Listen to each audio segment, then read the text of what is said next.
HSC পরীক্ষা 2025-এর ইতিমধ্যেই পরীক্ষা শেষের দিকে অথবা শেষ হয়ে গেছে। এইচএসসি পরীক্ষা 2025-এর এখন মাথায় একটাই টেনশন, সেটা হলো রেজাল্ট। অনেক ছাত্রছাত্রীর আইসিটি পরীক্ষা খারাপ হয়েছে, অনেক ছাত্রছাত্রীর অনেক পরীক্ষায় খারাপ হয়েছে, বিশেষ করে এমসিকিউতে তাদের অনেক সাবজেক্টেই খারাপ হয়েছে। এখন প্রশ্ন আসে, যদি কোনো ছাত্রের যদি ফেল আসে তাহলে সেই ছাত্রকে কিভাবে পাশ করানো আজও কি সম্ভব? কারণ সবাই জানে যে এইচএসসি পরীক্ষা যদি কোনো ফেল করা হয় তাহলে 1 বছর তাকে থাকতেই হয় না। তবে একটা উপায় রয়েছে যার মাধ্যমে ফেল করার পরবর্তীতে তুমি একটা চূড়ান্ত পদক্ষেপ নিতে পারো, যে পদক্ষেপের মাধ্যমে হয়তো বা এমন হতে পারে যে ফেল থেকে তুমি পাশ হয়েছো। এরকম ঘটনা বিগত বছরগুলোতে দেখা গিয়েছে। এরপরে অনেক ছাত্রছাত্রীরা এ আসতে পারে এবং সে কিন্তু এ থেকে এ প্লাস তার নিশ্চিত হতে পারে। ঠিক আছে, তো কিভাবে হবে এই বিষয়টা আমি তোমাকে কিভাবে কি করলে কিসের মাধ্যমে ফেল থেকে পাস বা এ থেকে এ প্লাস আসবে সেই বিষয়টা নিয়ে আমি তোমাদেরকে ক্লিয়ার করব। একটা ছাত্র হিসাবে কি করা দরকার তোমাদের সেই বিষয়টাকে আমি তোমাকে গাইড করব। সর্বপ্রথম আসি তোমাদেরকে কিছু কথা নিয়ে, কিভাবে পেয়েছে তারা এই এ থেকে এ প্লাস পাস, ফেল থেকে পাস। বিগত বছরে একজন 90 থেকে অনলি 5 পেয়েছে, সে তো 100% ফেল করবে নিশ্চিত ধরে নিয়েছে, কিন্তু পরবর্তীতে তাকে দেখা গেছে পাস হয়ে গেছে। ঠিক আছে, আর একটা ছাত্র চূড়ান্ত একটি ছাত্র আছে যার পুরোই অবাক, সে হলো তোমার ফেল আসছে তার রেজাল্টে একটা সাবজেক্টে, ঠিক আছে, এবং বাকি সাবজেক্টে এ প্লাস। এখন যখন সে এই কাজটা করেছে তার পরবর্তীতে তারও কিন্তু প্লাসটা চলে আসছে। এখন এই যে এ ফেল থেকে পাস কিভাবে হলো, এ ফেল থেকে প্লাস কিভাবে আসলো, এই ধরনের ঘটনা কিভাবে ঘটলো, তারা কি করেছিল সেই বিষয়টা তোমাকে একবারে চূড়ান্তভাবে বুঝাবো কিছু উদাহরণ এবং কিছু টপিক নিয়ে।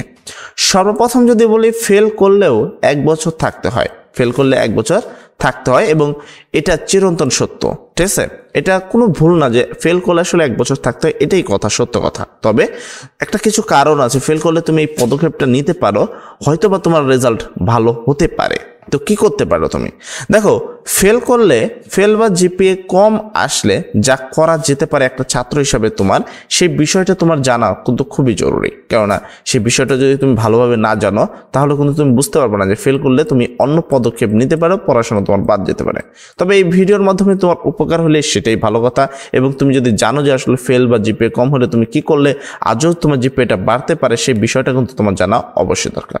অনেক ছাত্রছাত্রী ভাবে যে আমরা ফেল করার সাথে সাথে আন্দোলনে নামবো, তবে তোমাদেরকে ক্লিয়ার করে দিই, আন্দোলনে নেমে তোমাদের তেমন কোনো লাভ হবে না। কেননা এসএসসি পরীক্ষা 2025 কিন্তু তোমাদের মতোই ফেল করেছিল, তারপরে তাদের জিপিএ কম এসেছিল, তারা কিন্তু আন্দোলন করেছিল এবং দীর্ঘ 3 দফা 4 দফা আন্দোলনে তারা কিন্তু বেশ অনেক দিন কিন্তু বহাল ছিল। বোর্ডের সাথে অনেক কিছু হয়েছে, অনেক কিছু হওয়ার পর কিন্তু তাদের কিন্তু অবশেষে বিষয় হলো লস হয়েছে, কোনো লাভ কিন্তু হয় নাই। তারা কিন্তু, ঠিক আছে, তাদের আন্দোলনে সফল হতে পারে নাই। তাই তোমাদেরকে ক্লিয়ার করে দিই, আন্দোলন করে কোনো লাভ হবে না তোমাদের। এখন প্রশ্ন হলো তাহলে কি করতে হবে? সেক্ষেত্রে আমি তোমাদেরকে বলবো, যদি ফেল করো অথবা তোমার জিপিএ এ প্লাস আসার কথা কিন্তু এ গ্রেড আসছে, সেক্ষেত্রে তুমি একটা কাজ করতে পারো, রেজাল্ট যেদিন পাবলিশ হবে সেদিন ঠিক বিকাল 4টা থেকে 4:30টার মাঝে তুমি যে বোর্ড চ্যালেঞ্জ করতে পারো। বোর্ড চ্যালেঞ্জের মাধ্যমেই কিন্তু ফেল থেকে পাশ করতেও দেখা গিয়েছে এবং এ থেকে এ প্লাস পেতেও দেখা গেছে। পাশাপাশি অনেক ক্ষেত্রে ফেল, এক সাবজেক্টে ফেল এবং বাকি সব সাবজেক্টে প্লাস, এই ধরনের ছাত্রদের ক্ষেত্রে তাদেরকে কিন্তু দেখা গেছে যে তারা কিন্তু এ প্লাসও পেয়েছে। এখন প্রশ্ন হলো, বোর্ড চ্যালেঞ্জ করতে কত টাকা লাগবে? প্রত্যেকটা সাবজেক্ট প্রতি বোর্ড চ্যালেঞ্জ করতে টাকা লাগে হলো 150 টাকা। ঠিক আছে, বিগত বছর ধরনের এই ঘটনা আছে কি? হ্যাঁ, বিগত বছরে এরকম ঘটনার অভাব নাই। আমি যদি 2022 সালের কথা বলি, 2023 সালের কথা বলি, তাহলে তুমি ইজিলি বুঝতে পারবা। 2022 সালে একটি ছাত্রী, ঠিক আছে, সে মানে প্লাস প্রাপ্ত ছাত্র, কিন্তু কারণবশত তার ফেল চলে আসছে একটা সাবজেক্টে, বাকি সব সাবজেক্টে প্লাস ছিল। এখন যখন ফেল আসছে তখন তো মনে করো বুঝতে পারছো যে প্লাস প্রাপ্ত ছাত্র তার গার্জিয়ান বা তার ফ্যামিলি কেমন হবে। তো যখন সে ফেল হলো তার পরবর্তীতে সে কি করবে, মানে সে তো বুঝতে পারছে না।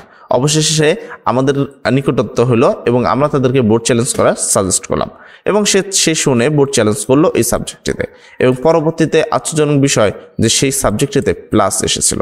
এখন প্রশ্ন হলো কিভাবে আসলো? ঠিক আছে, বোর্ড চ্যালেঞ্জ করার মাধ্যমে আসলে কি খাতা প্রথম থেকে আবার দেখা হয় না। বোর্ড চ্যালেঞ্জ করার মাধ্যমে তোমার যে খাতাটি আছে সেই খাতাটি যে নাম্বারগুলো আছে সেই নাম্বারগুলো যোগ করা হয়। অনেক ক্ষেত্রে এমনটা হয়ে যায় যে তোমাদের যে 100 মার্কের পরীক্ষা রয়েছে, মনে করো 8 লিখছি আমি, ঠিক আছে, তো 8 লিখছি, এরপরে যে শূন্যটা দিব,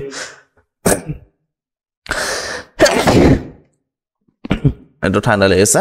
আচ্ছা, তো তোমাদের যে 8 লেখা হয়েছে তারপরে অনেক ক্ষেত্রে শূন্য দিতে ভুলে যাওয়া হয়, অনেক ক্ষেত্রে মানে তাড়াহুড়ো অনেক খাতা দেখলে স্যারদের কিছু ত্রুটি হয়ে যায়, ঠিক আছে?